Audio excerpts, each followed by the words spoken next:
Welcome to season 2 of the Greens podcast. This is episode 5. I'm really excited to welcome Lucia Cifonelli of Smoke Show Co. Hi, guys. What is up, you guys? So first, we are going to kick off with, of course, a bong rip. We have to do it. It's 2025. And I feel like we really just came in with a lot going on this year. So I think that First off, I think we all just need to start with the good bong rip. Yes. Shout out to Cannabiotics and the whole team there for always supporting the Greens podcast.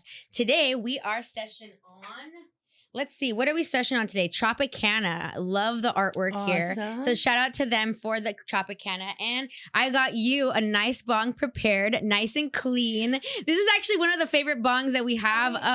It's pink. That's why people love it. So I have your Moto Bong. I got it during COVID and I absolutely love it. And it was an amazing experience to get. And we definitely smoke out of this a lot. Yes. For all of this. Thank you so much, Lucia. Lucia's a real one. She went to motaglass.com and supported, straight up. And you guys hand delivered. Yeah. It was amazing. Fantastic. Yeah. Bobby handled that delivery. And I think it just shows that, we're an LA company. I think that's why, recent events have hit, home for us as well. We're definitely LA blown and all about smoking that clean grown. So shout out to Cannabiotics for session for us, or giving us the stuff to sesh. I'm gonna smoke out of this mini beaker, which is our favorite travel bong. And then you have the 9 mil Cadillac beaker right there. So cheers to you. And cheers to everybody in LA right now. LA strong, baby.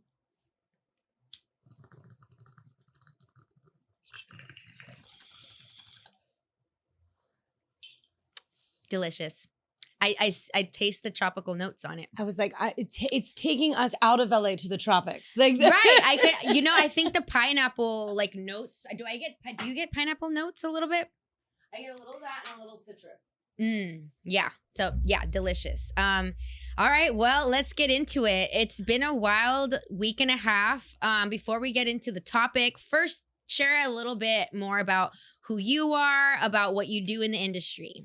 Yeah, so I've been in the industry since 2018, and I started with Kush Supply doing packaging, so I got to work with all different brands. And then my background is in kind of programming and hospitality. So when COVID happened, we had kicked off Smoke Show, which was then Cannabis USA, and is a creative marketing agency in the space that we help brands really tell their story so they don't get lost in all of the, there's a lot of things on the shelf right now. So that's what we do. Yeah, I mean, there are so many brands on the shelves, like you mentioned, and it's so hard to differentiate. And it's also really hard for brands to have a personality. So it's really exciting that you are helping brands bridge that gap. Awesome. Tell us a little bit more about Smoke Show Co. So I feel like the first time I really heard about you were the amazing clothing you have all of the cannabis it girls wearing, straight up all throughout California. I have seen your outfits everywhere. And what I love about your outfits is that they're not just weed and girly, they're functional, they're crop tops, what we want to wear. We want to look cute and sexy. And so I love that you're doing that. Tell us a little bit more about Smoke Show Co. Yeah, so this is one of our pieces. This is actually our yoga top. So helping out during this week to keep moving and everything. So we started Smoke Show Co.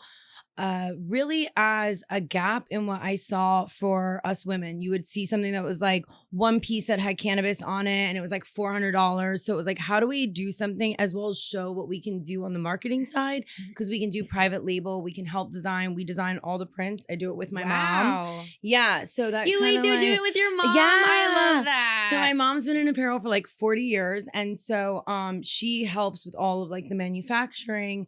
And then we work with a lot of LA brands. So I apologize because we were going to bring you shirts. We made shirts today with our LA vendors, and we used overstock because there is so much that's happening and going out right now. So we did 2 I Love LA designs, and they're going to be running for $40 on our Shopify, and proceeds will go towards all the relief funds.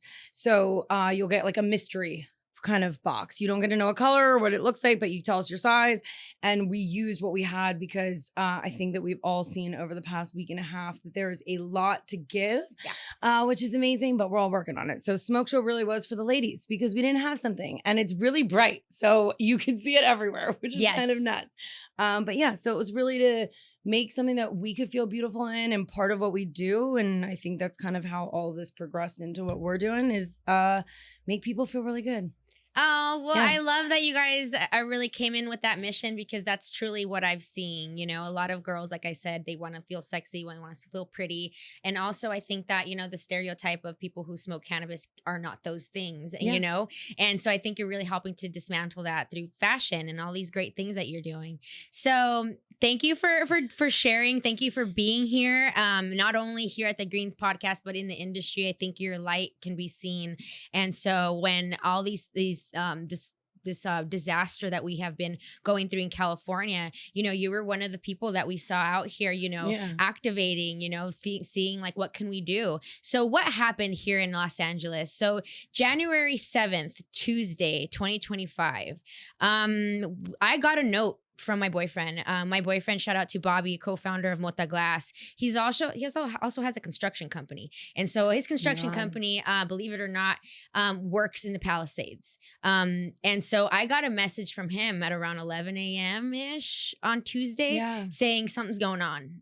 And he's like, there's a fire going on. It was crazy. Right. And so I got that message, and I'm thinking, you know, as a California born and raised girl, I'm like, well, there's a fire. You know, there are fires, you know, like that sucks. You know, I'm like, are you okay? You know, like this kind of stuff. But I'm thinking this is not something that's so incredibly uncommon. I was in Long Beach for a meeting with my colleague Tabby, shout out to Ether Collective. And we're like, dang, it's kind of windy out in Long Beach. But Long Beach, you know, especially downtown area, shout out to Catalyst, downtown Long Beach there, but it can get a little windy there. And so we're thinking, you know, it's just LB wind, you know, I'm not sure. And then Bobby's like, I don't know, Susie, like the wind. Was he in the Palisades? He was there. He saw when everything was going down. And I'm like, what is going on over there? And then when we get out of the meeting is when I started seeing the news. So where were you January 7th morning? So I went to my office, which is right on Venice Beach. And I live in Playa Vista. And it's kind of funny because not funny, but I hit my motabong. You know, sometimes when you touch weed and you get like itchy around your face. Yeah. So I was like, oh my God, did I like touch my eyes? And because my office is on the boardwalk.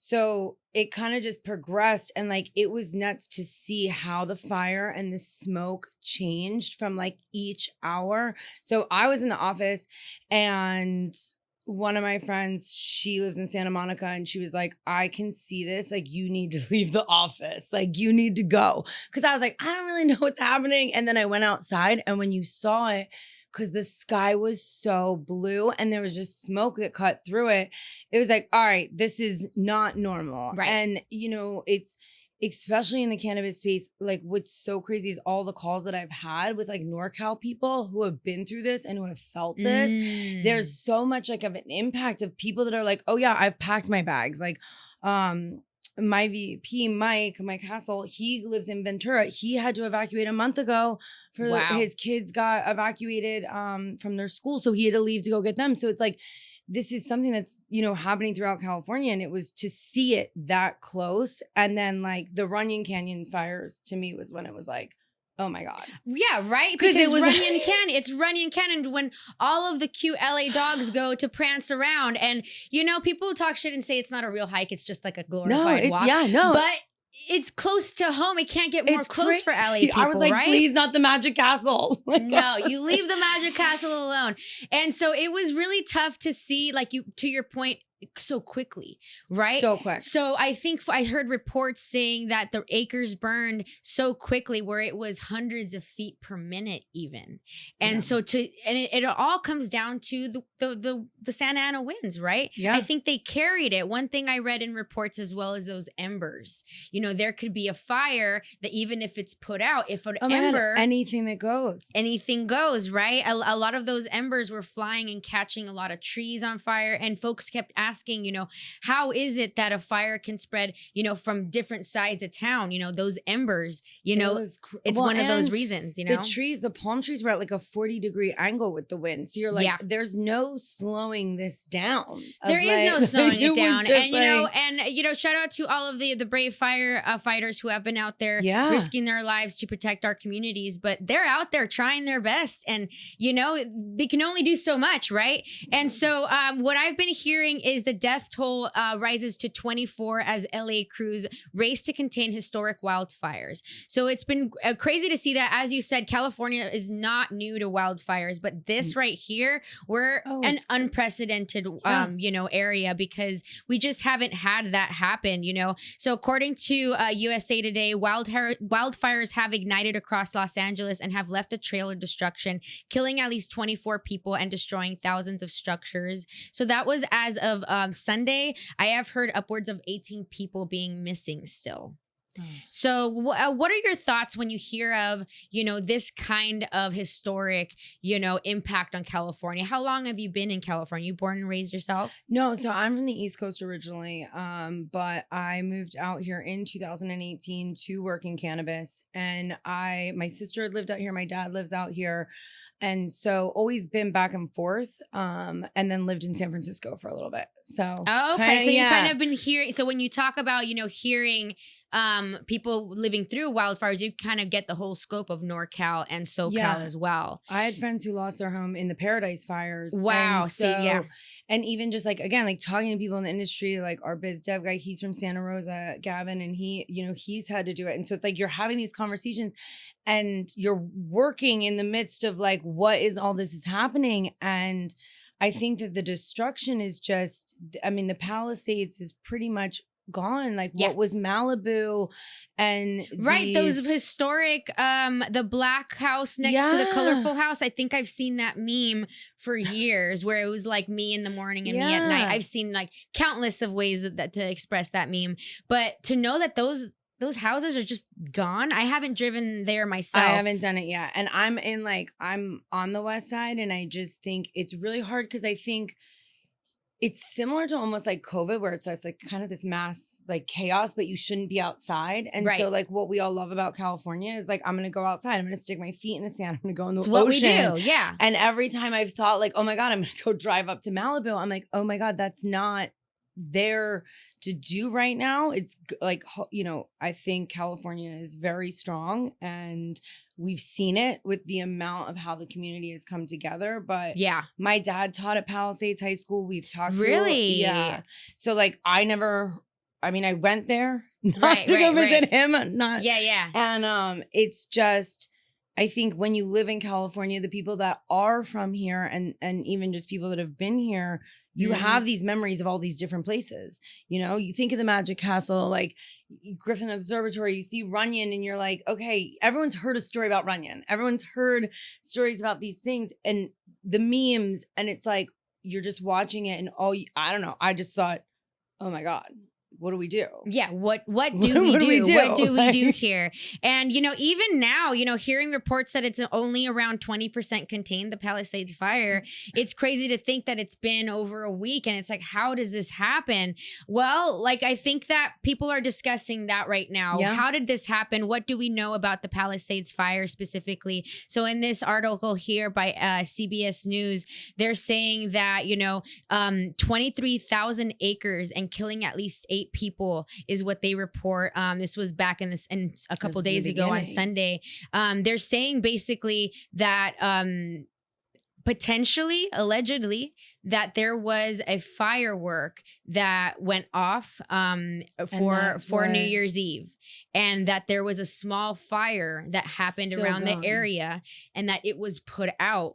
But that a week later, they're saying that it may have reignited. Allegedly, according to some reports, they're saying that they're because they went back and to look at the area around 10:30 a.m. and they're seeing that the there was first spark, embers in the area, the first spark, and so they're seeing it there. So I think that I know certainly illegal fireworks has always been somewhat of a crackdown in Los Angeles, but one thinks about, whether they're actually doing the work to kind of figure out that. And also, were these illegal fireworks or were they legal fireworks in general? What do we have happening in those quick fire areas, right? Yeah, especially in those quick fire areas. And I think that some of the reports that I've been hearing is that it's been just this instance of so many things aligning at once, right? I think very dry, a lot of dryness in California. We have not had rain in several months. Right. And we had the 2 wettest, like we were in bloom, right? Because just the 2 past winters were, just last year, if we recall, there were mass flooding, right? There was so much water. And so this year it was extremely dry. We hit, historic dryness in I think our area. So I think that the Santa Ana winds, right? And then also there are reports that Mayor Karen Bass did cut the LAFD, their budget. The budgets, several millions of dollars were cut. So that they say has impacted as well. And also there have been allegations of a lack of water just across the area. And so I think that when it comes to, thinking of considering a perfect storm, I think that that's kind of what we're facing here, also climate change, according to the LA Times, they just dropped an article a little moment ago saying how climate change worsened and the most destructive wildfires in LA history. So yes, you heard that correct. This is the most destructive wildfire in LA history officially, which, I understand and it, if you grew up here, like you've heard about other fires, but I think like when you talk global warming, I mean, Dallas got hit with like the craziest snowstorm in Dallas, Texas. So like we're seeing these, I would say, more impactful weather changes that we have to be aware of.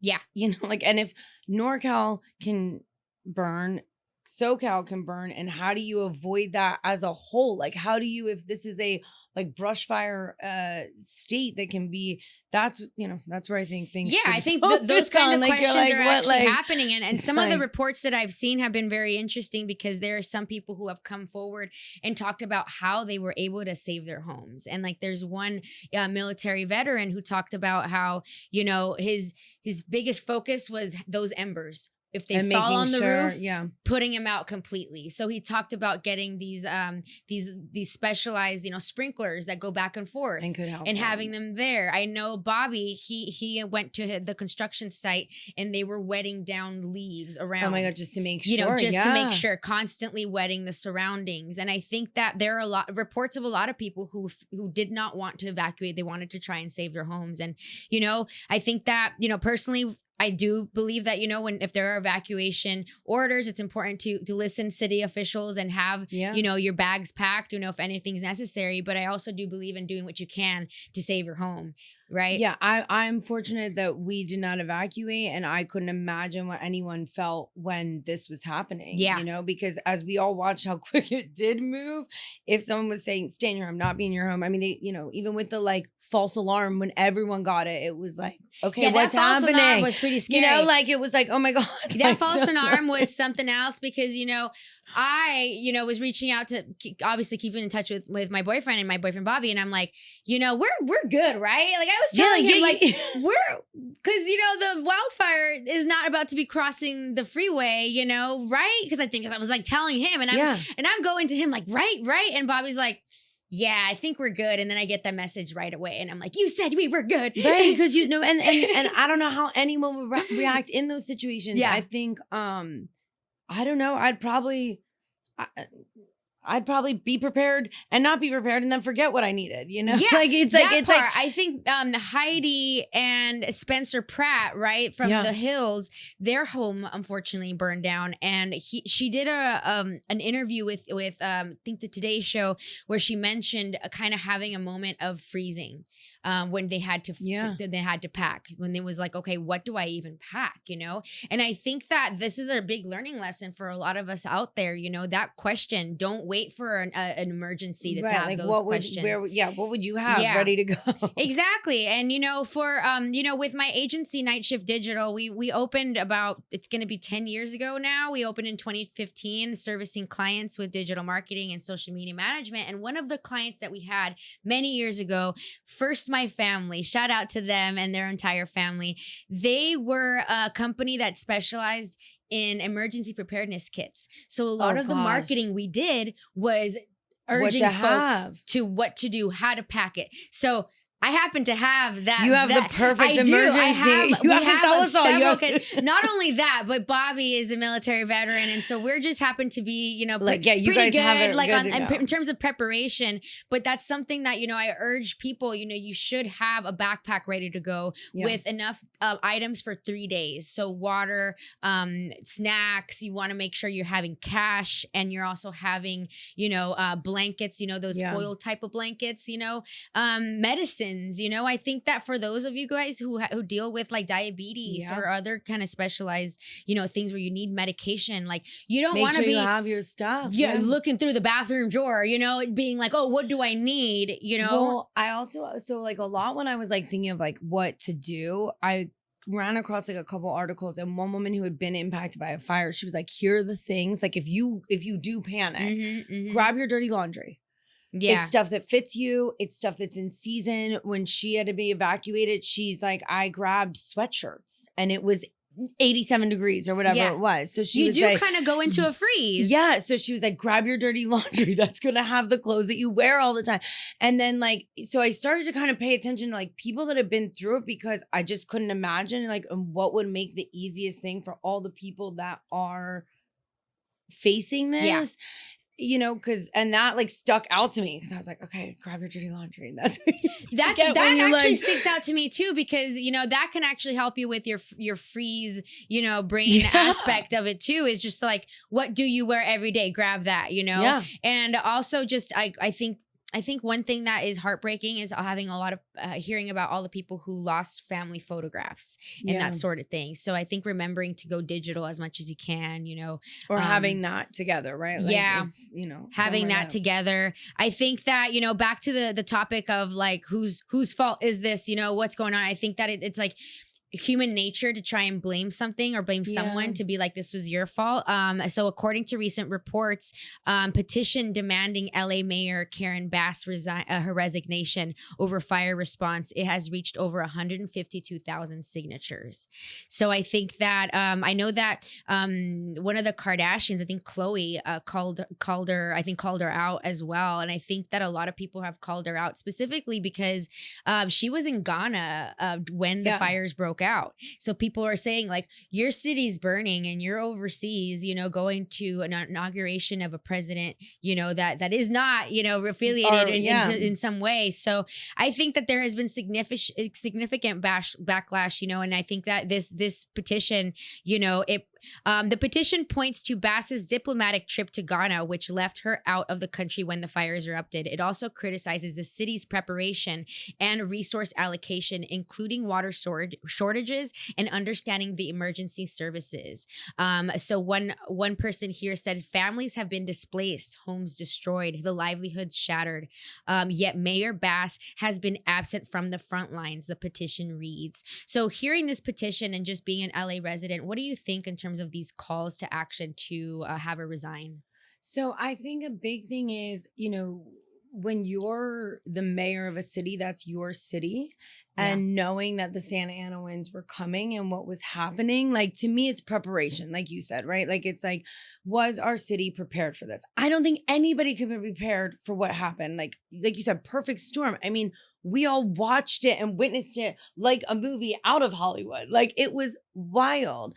But I think when your city is in shambles, like, I kind of bring it back to 9/11. Like, I'm not a fan of Rudy Giuliani, but when 9/11 happened, he like stepped into action. People remembered that. Like, you remembered a mayor in the trenches, and you got to be present and be there or be prepared. Like, I saw an interview and she said nothing. So it was like, Just The say one at the just airport, say, right? yes. I'm like, what is I happening? wanted to be like, say something. Just say yes. I was like, oh my God, say something. And then I was watching the press conference. So I'm like, I'm waiting. And then they're like, sorry, our helicopter is caught running canyon on fire. And like, I could see it from out my balcony. And I was like, this is the great, like, and it was so surreal because I feel like, I mean, there's a lot that's happening in the world right now. And like, we're kind of prone to keep moving.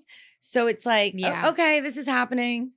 We are prone to keep moving it's because and I feel like, there is maybe some truth to that to keep on moving forward. Yeah. But I think there is something to be said about like experiencing the moment and taking it in. Like it was right? nuts. The whole city Yeah. was burning and there was kind of silence from who should be the biggest cheerleader of our city. And at least like what LA has done is like unbelievable. Like I'm sure you've seen it, right? Yeah. Like, thank you for all that you're doing. Like I just felt like we just share whatever's happening because it's so much bigger than all of us. And like the most important thing is these families and getting them things and making them feel the love of the city that all of us are doing coming together, right? Like not feel like they have to like go through these bags of clothes and different things, but like they're not alone. Yeah. What do we do? Because to me, that was crazy. It was. I was like, please say something. It'd be like, we're just worried about the people of LA. That's all. That was, you didn't have something, to say something anything inspiring is else. always good too. Yes, like, I think, I think she had a lot of answer to. I think I'm trying to kind of have some compassion for her in some way. Like she maybe was getting a lot of phone calls like left and right. I think people like, but I think that's the job, right? I think that's the job, right? And I think too, like, I don't know, at least for me, as of late with politics and things, I'm like, what can I do on a local level? Yeah. Because there's only so much that I can do past that. And so like, okay, this is what I can do. Right. And I think that's what a lot of us did. And it's amazing and beautiful to watch. Yeah. I think so. I think that it's great in times of crisis, that's what it leads to, a lot of questions, a lot of blame, a lot of philanthropy as well. And I think that one topic, going back to kind of the reasons why as well, the water shortage. Yeah. And so the water shortage, I heard on some reports that fire hydrants ran dry. And I think part of that was, I think the demand, was a little much for that area of Palisades as well.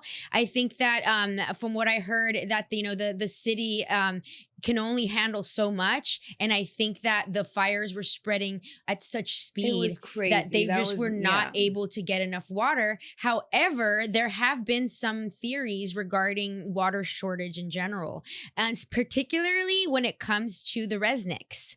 The Resnicks is a multi-billionaire family here in Los Angeles. They are allegedly some of the biggest water hoarders in California, and so they've gotten quite a bit of backlash. I've looked for some news sources to talk about this, and I think that they have their PR on it because so. For those who don't know, I'm a PR professional. I went to PR school and I worked in PR for many years. So sometimes when I do this news analysis, I look at it through that lens. I'm like, who's placing these stories? Whose idea was? Who's covering this? Who's giving the quotes? Who's doing this? I tried to look up Resnick stuff in connection to the wildfires, and a lot of it is like debunking myths. They are not at fault. They are not at fault. They are not at fault. And so I'm like, who is planting these stories? Yeah. And I think that, it's good to clear up misinformation, first of all. So, and there's so much right. And so I'm for that. So much going around. So I saw this news article from artnet.com. They seem to be a news site dedicated to covering the arts. For those who don't know, the Resnicks are collectors. So who are the Resnicks? The art collectors accused of hoarding California's water. As Los Angeles hydrants run dry while firefighters battle devastating wildfires in the city, billionaire art collectors Linda and Stuart Resnick are facing criticism online for their water use practices and online for their practices and private aquifers. Many of the state's water experts say criticism is unfounded, though. Oh, okay. So what we do know about the Resnicks is they own the Wonderful Company, which is behind pistachios, palm. So they're keeping all their water yes, out on Central Coast. So they allegedly, started buying a lot of those water sources for their companies. Yeah. And so they've had quite a bit of backlash here. The Resnicks own the wonderful company, a conglomerate valued at roughly $6 billion that includes Halo Mandarins, Telefora flour delivery service. With their $13 billion fortune, the couple is California's richest farming family with some 185,000 acres of land and the majority stake in Kern Water Bank, a nearly 20,000 acre reservoir of water surplus in the San Joaquin Valley, roughly 2 hours from Los Angeles. These folks get a lot of backlash, basically. Yeah. And so I certainly, people in our community certainly speak out about them. Yeah. But I think that this whole situation hits close to home because they actually sued one of my very close friends, and actually one of the most important voices in our community, Flor Martinez Zaragoza, which is the founder and CEO of Celebration Nation.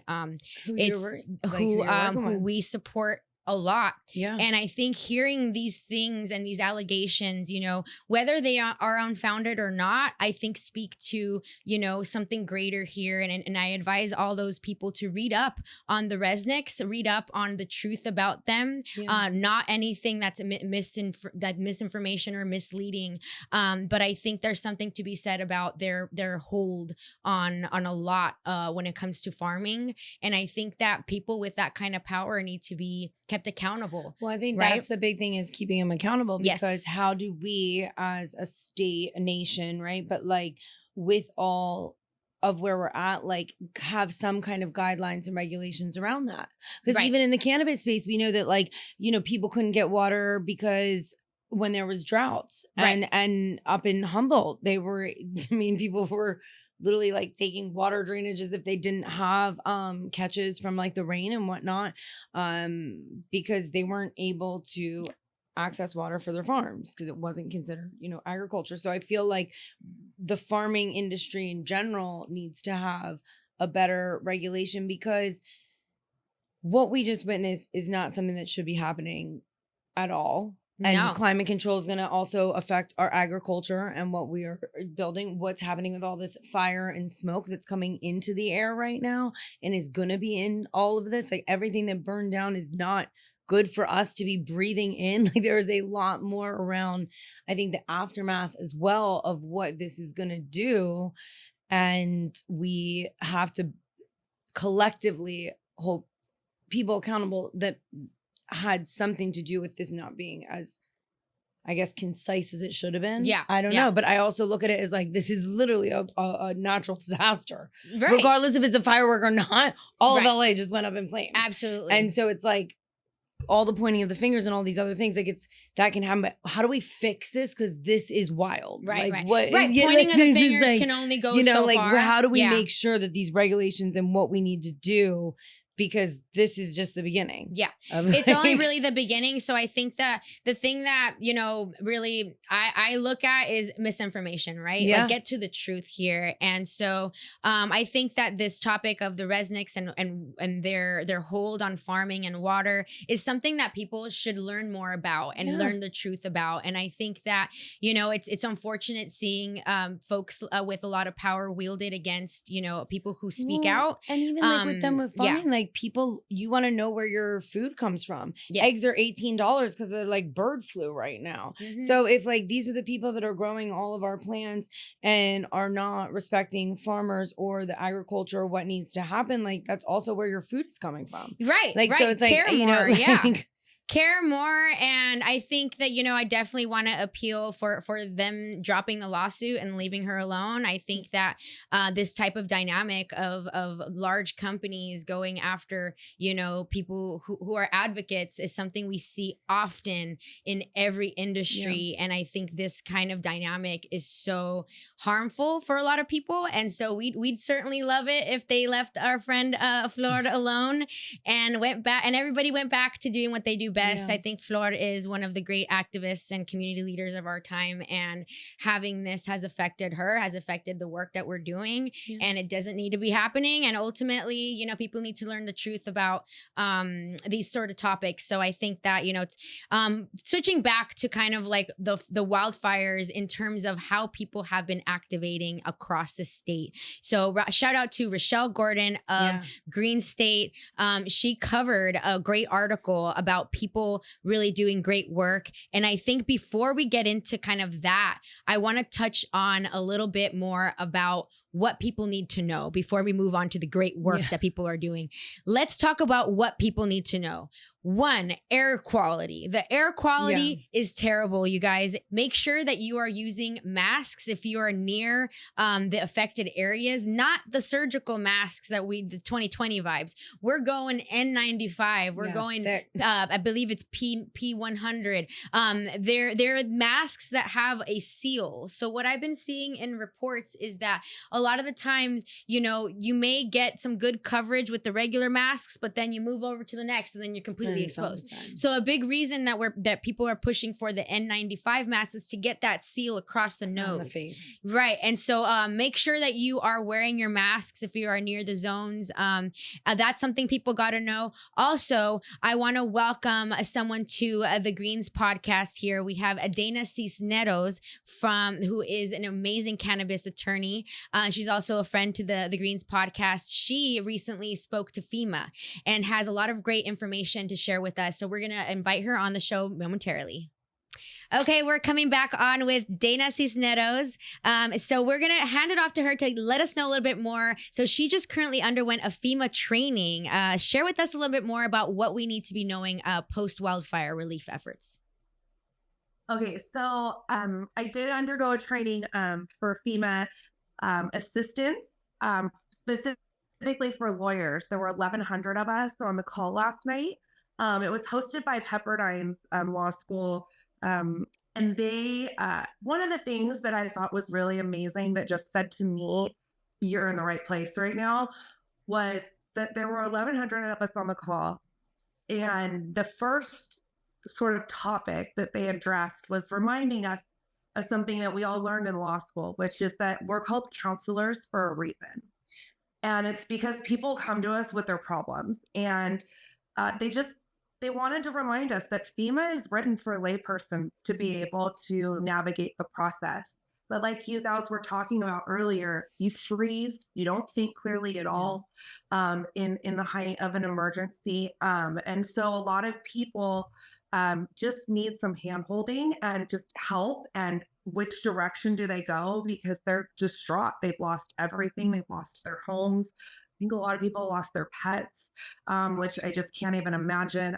So they just wanted to remind us that to just take a moment, take a beat, and just listen to people tell their story, because that's probably the most important thing that we're going to do. And so I'm sure that you two interacting with the public nonstop, basically, since this has all started, have experienced the same thing, and just hearing people's stories is really important to just give them that space.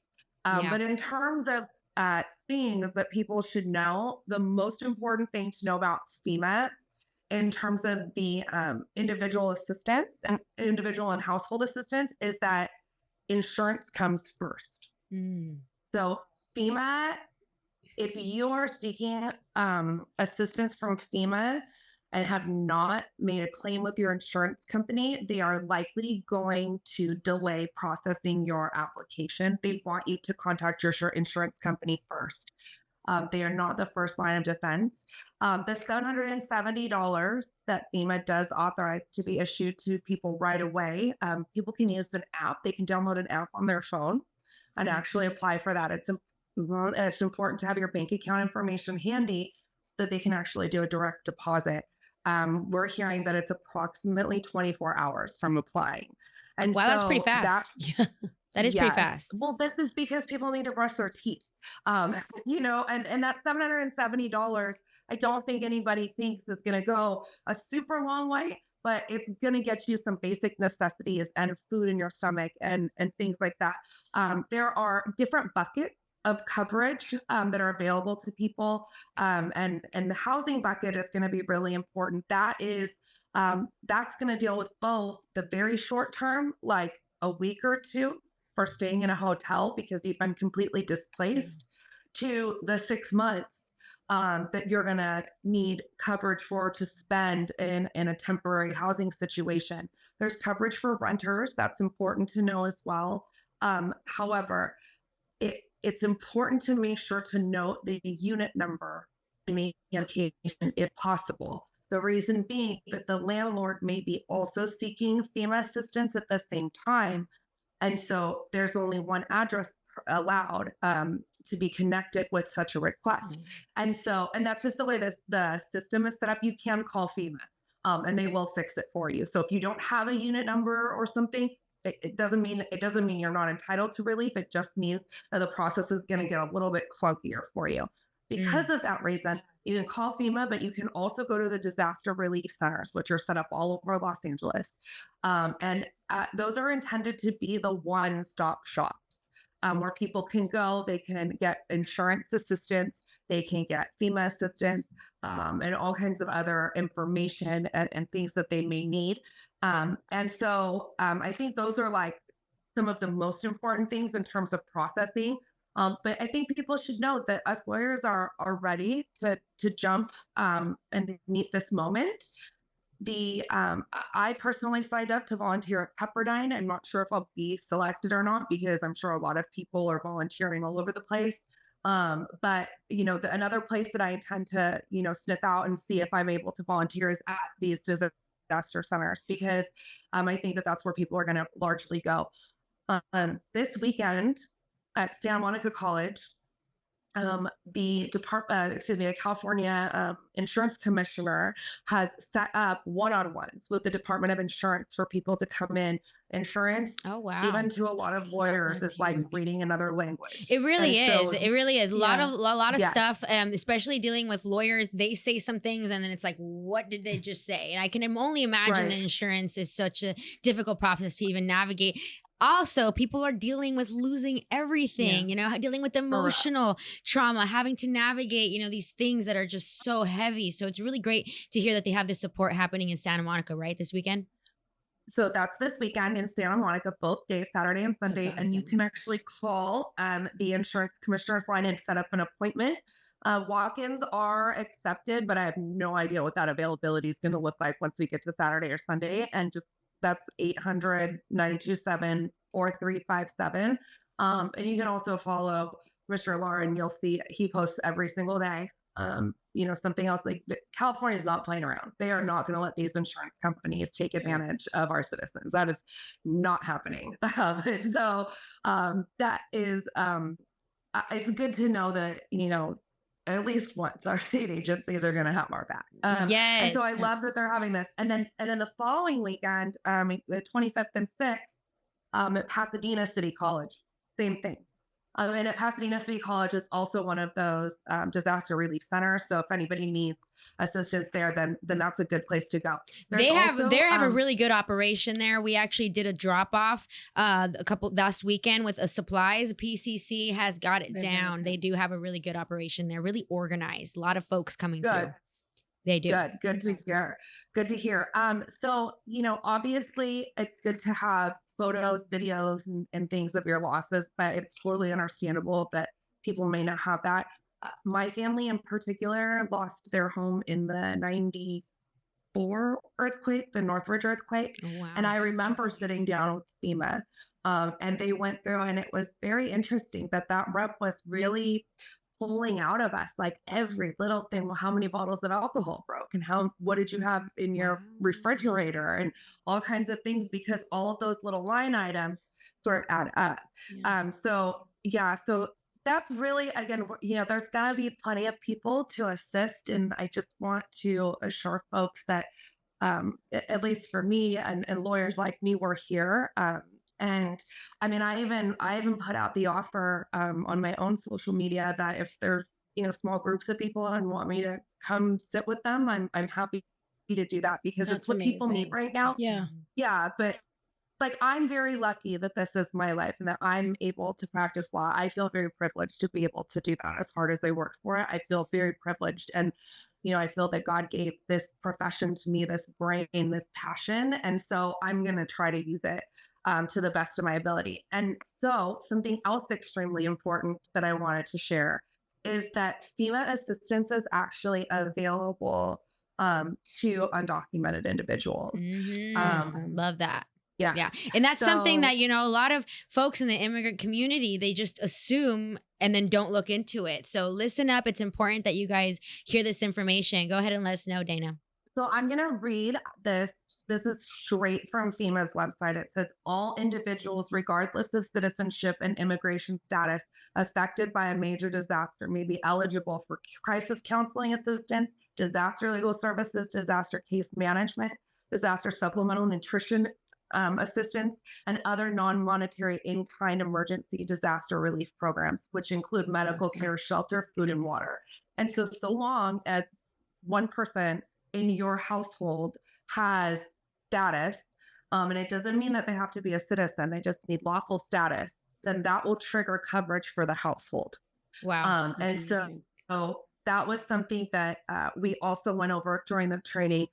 Again, just highlighting I was in the right place, like the right folks, the right people entertained, because I'm sure other universities, other law schools are going to do something similar. In fact, UC Berkeley is going to be having another training for lawyers that I believe this weekend about insurance coverage issues so that we can be armed and the most powerful that we can be. I do have some coverage background from many moons ago.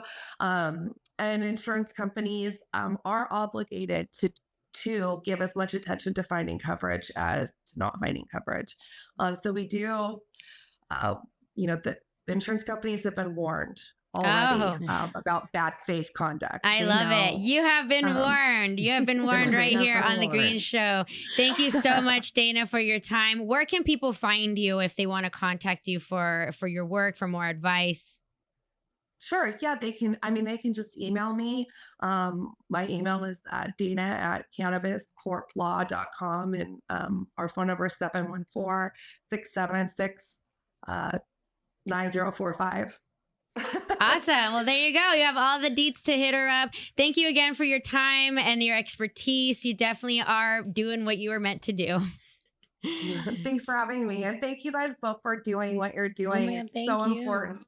Thank you so much. All of us have to do what we're good at. Yes, like I don't know all this information, and this helps us with like talking to people, and like Santa Monica Community College is super. We can send them now with the efforts that we're doing. Yeah, this is amazing. So thank you so much. Talk to you later. All right, thanks for having me. We're back again with Lucia. So, Lucia, since everything happened, you started activating. I would love to know more about when was the moment that you decided, like, oh my gosh, we need to do something? So I think like going back to like reading people who have been through this and like what was the most helpful to them was kind of my thought. And I am fortunate that my office is like a pretty big space because we need it for all of our stuff for like all the brands. And I had a bunch of friends that lost power. So I was like, if you guys want to come down to the office, like let's just work. Like the air quality is really bad, but if you want to do it because you have no power, like, so kind of started there and then like kind of snowballed. And I thought, all right, well, over the weekend, I can open up the office and we can do donations. And I had read about Seconds Market, which was matching people with size and style so that you could ship them or meet up with them to give them exactly kind of what they were looking for. And I think back to like Smoke Show and the clothes and seeing everyone wearing them, like we have a tendency to make everybody feel really good and beautiful. And it's always like, I always love watching it all. So that was kind of how that all spun into like the donating. And this is something that I can work with. And then I think all of us got insanely overwhelmed. Like I reach out to the girls from Best Friend's house. So yes, shout out to Abby and Danny, like yes. love them. They were doing their thing. And I must have texted Danny at like 8:30 all stone on Saturday morning. I was like, hey, what can I do to help? And she's like, oh, we have a couple people in Venice. And it was like, first started with 2 truckloads. Then my address was posted for like used clothes. And like, I've never had so many I'm a control freak. I'm a Capricorn. I'm like, okay, like and I had no control of what was happening in my office. And I hadn't been in my office for a month. So I like dropped off some stuff and like went back and Tuesday was the first day working and then didn't want to be working from there. And it was like, I think adrenaline kicked in. I've never seen anybody, like everything that like we said we were going to do shifted, but now it's turned into like, we literally have a Buffalo Exchange set up.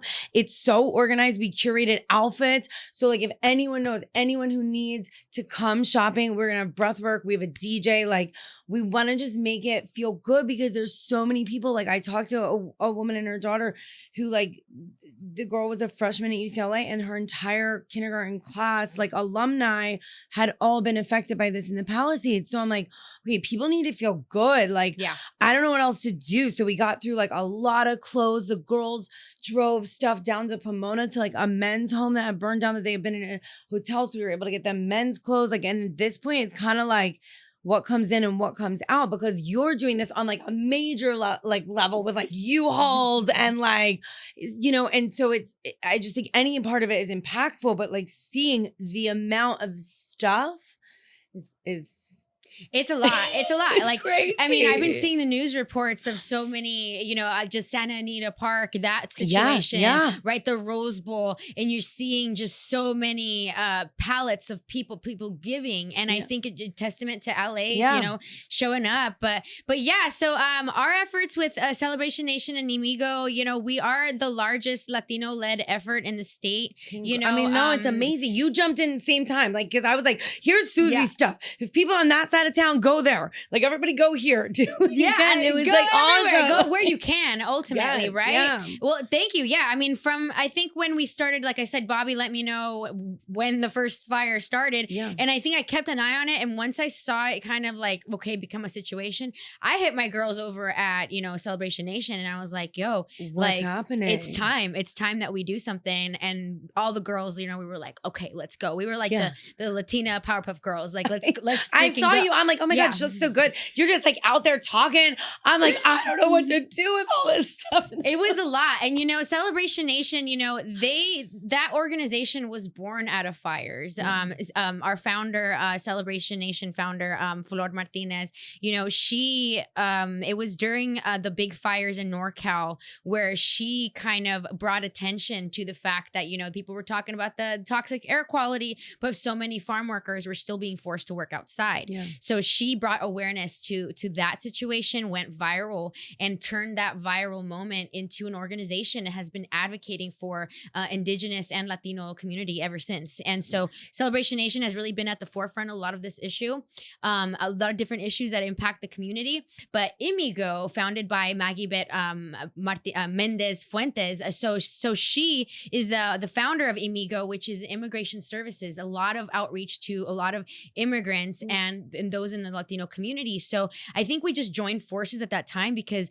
we needed a donation space, you know, and Imigo, their offices are over on Lankershim in North Hollywood. Yeah. So we were like, bam, that's a donation center. We use Celebration Nation's, you know, massive reach online to be able to publicize on this. And we activated from the beginning, started really, you turned the hell on. Like, it was quick. We turned the hell on. But to your point, it's because Celebration Nation's been around for a while. And so they have so much of that infrastructure and all of the contacts where we just made a couple phone calls and we were able to turn the fuck on. So it was a crazy effort. Now we are transitioning to kind of phase 2 of the relief efforts, which is ongoing support. Because guys, it's been great to see the outpour of support, but folks are going to need help for they don't know months, what's going on, you know? And I think like you said, right, it's that 3-day mark and it's kind of like, and again, like, it's just what like I know how to do. So it's like joy and whatever, like, I mean, this one, and I'm like, here, take the most outlandish outfit, like,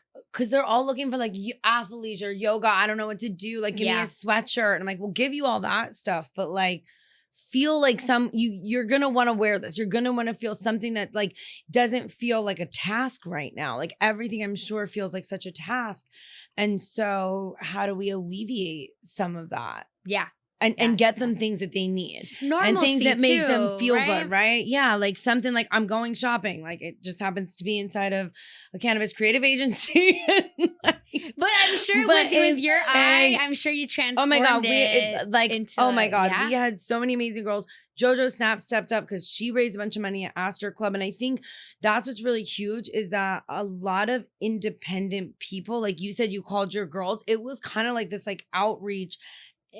Like, let's see what these major large companies do. We all shop with them. We all, you know what I mean? But like but what are they going to do to step up? But seeing like just this small community of people just like, I don't know what to do. So like, we're going to do it. Like I have had strangers at my office diligently working to like create a space. Like, it's been crazy. Like Isabel who works for Puff Dow, D'Angelo, she has stepped up and like, we didn't even know each other. And like, it was crazy. Like I'm like, we had to turn people away. Like there was boxes out in my like walkway. It was like, and now I think we're in a place where we can open it up.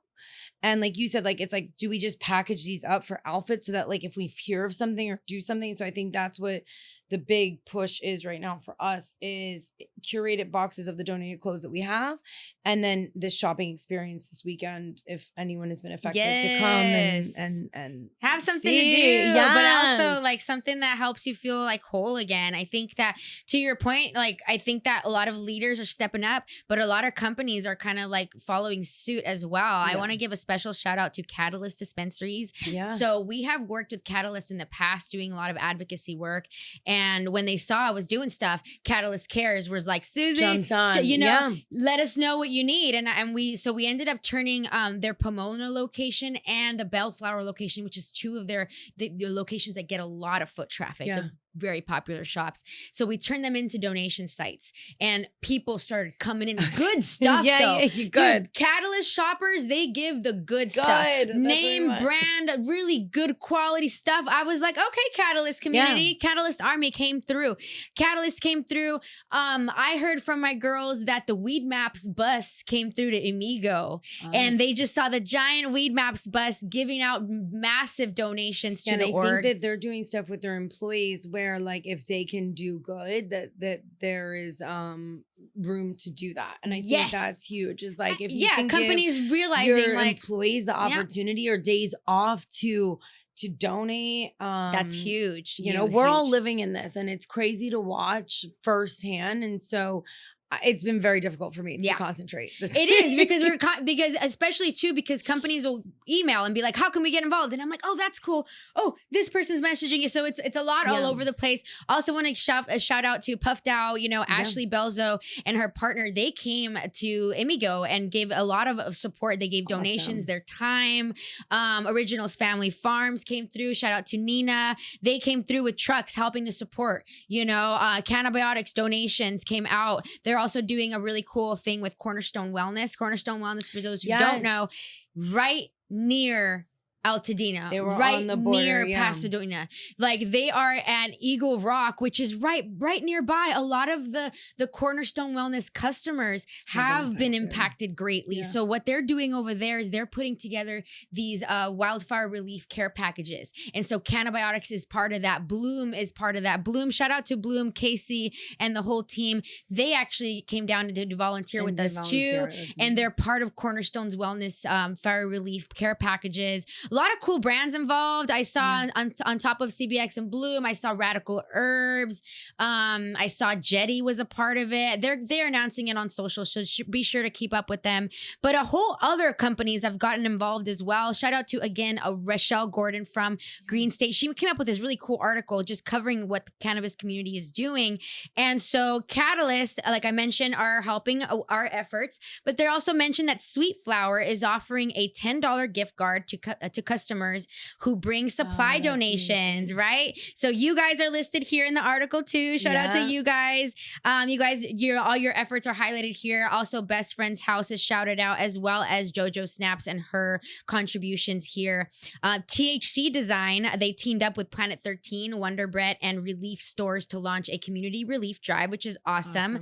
And also, we need it. We need places. We need more, for the stuff to go. Shout out to Lauren Carpenter, the founder of Embark, her leadership there, they came up and started doing this massive fundraiser campaign. They're calling it the United Cannabis Community Wildfire and Relief I think Fund. what was it, $16K that they donate to the World Kitchen, which is always everywhere that they need to be, which is phenomenal. The company began the campaign with an initial $16,000 donation. The funds directed towards the World Central Kitchen. They are providing free hot meals to first responders and the public. So it's really great to see that leadership coming from big retailers like that, of being like, you know what, we need to be united. We need to be together. So it's really great to see that happening there. And also, I think that a few other companies are still coming through. You know, one of the things that I told Rochelle when she was covering this article is that, you know, people that are looking to contribute, you know, work with folks that are doing the work, right? Yeah. Go. Yes, do your own thing if that's what you're called to do. But remember, to your point, when you first started, you will get overwhelmed. So if you're not really about it, you're going to be sitting on a lot of donations with the not knowing what to do. And then you're going to be inundated. Don't be that person. If you're not sure you want to commit, consider going to support Smoke Show and what they've got going on. Consider going to volunteer with Celebration Nation and Amigo. We could use the help. And so anyone considering to contributing, you know, really consider helping the folks that are already in deep in it.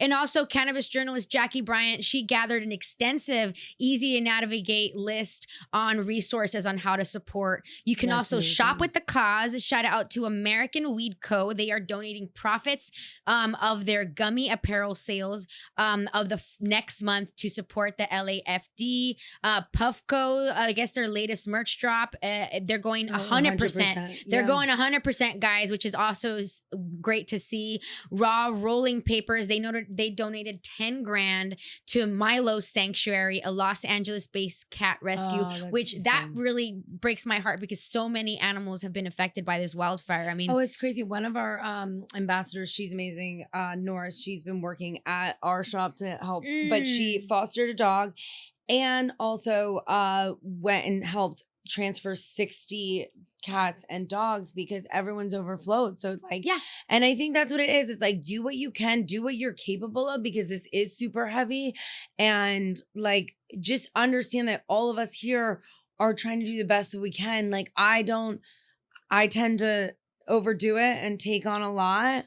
And boundaries was on my bingo list, not the wildfire disaster relief. Literally same. And, like, what are you going to do? But stop, like, what are you going to do? Like, all right, so here we are. And here's a bunch of beautiful strangers that are like, we're like, give it up to like the LA West Side women, type A, who just like like it was shambles, and we organized, and we've now set up what I think will make somebody feel really good.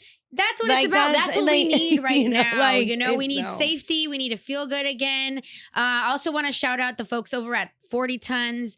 They actually, many of the firefighters battling the blaze are incarcerated individuals taking part of the fire training program. So shout out to 40 Tons doing advocacy there. I basically ended the article sharing that we're in this together. And I think that that's kind of why I wanted to have you on. You know, you're such a leader in what you're doing, but ultimately, you know, we're in this together. We are all in this together. So what are you doing right now? What can people be a part of, and how can people reach you? So I think right now, because we run on a very small and like lean team, everything is on our socials. So we've got links for if we need curated boxes for people. So we got a request for 70-ish-year-old woman. We got kind of what her style is. Yesterday, we had a teacher who was into vintage. And I will tell you, like, being on, like you said, right, the Catalyst shoppers, like, we've got some great stuff. It's got tags. And so, again, it's either curating those boxes or people coming to shop. And then we have all of that for outreach, or they can just DM me. It's been hard, I'm sure, for you too, like keeping up with all the requests, keeping up with everything that's happening. You know, we're all, like you said, in this for like a bigger reason and in this together. And so it's like, give a little grace, because I know, you know, we're all like just frazzled. Like I was like, I've never had adrenaline like kick in like on Saturday, just like, okay, we're doing this. This is what we're doing. And then how do we make it work to where it makes sense and do it Smoke Show style? Like, you know, like that's Stylish, what we looking do. Like, good. I'm like, all right, like bring out the disco balls, bring out this, like make it happen. And so that's, that's big. And I do want to also mention Gelato donated a ton of their water. Ooh. So they were bringing pallets the pink of the, waters? yes, the pink waters. They donated a ton of their waters. I know that everybody's looking to get involved. Herba helped to share our stuff. Humboldt Family Farms, same, like just kind of what impact on a small or large level and to what capacity that you can hold the space for it, because it's crazy. And like you said, 20%, like these are not done. No, this is not like, it's the like, wind could change. Like we're sitting here and it's not over. It's like, up to the wind. I mean, the wind could decide to kick things up a different way. And I think there are a lot of people, I was talking to, Bill from the Beard Bros, Brian from the Beard Bros, they were nearby.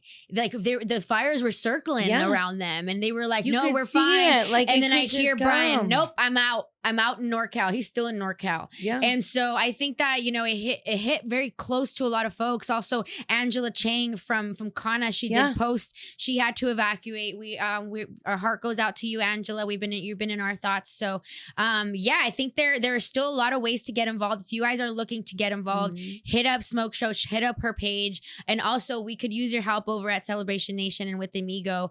So with our phase 2, like I mentioned, we are working directly with families. So we're in touch with so many families asking them what they need. Please, so let me guess. Oh my God, we have a list because we want to make sure that we're working together. Alignment is key right now for the ongoing efforts.